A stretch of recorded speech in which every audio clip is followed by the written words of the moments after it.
అందరికీ నమస్కారం. ఆంధ్రప్రదేశ్ ఎన్నికల్లో ఎవరు గెలవబోతున్నారో చెప్తూ రకరకాల సర్వేలు నిత్యం ఏదో ఒక పేరుతో వస్తూనే ఉన్నాయి.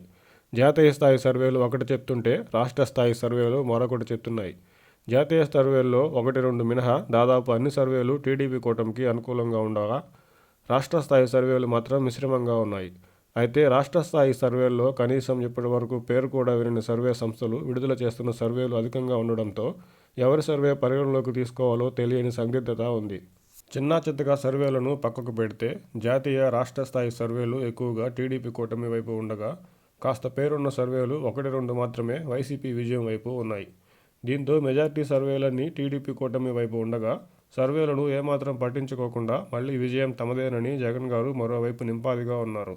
రకరకాల సర్వేలు ఎలా ఉన్నా రాష్ట్రంలో మాత్రం హోరాహోరీ పోరు తప్పేలా లేదు. సర్వేలు టీడీపీ కూటమికి అనుకూల ఫలితాలు ఇస్తున్నా, జగన్ గారు గెలుపుపై ధీమాగా ఉన్నా, రాష్ట్ర భవిష్యత్తును నిర్ణయించాల్సిన ఆంధ్రప్రదేశ్ ప్రజలు మే 13వ తేదీన ఎవరి వైపు మొగ్గు చూపబోతున్నారో చూడాలి.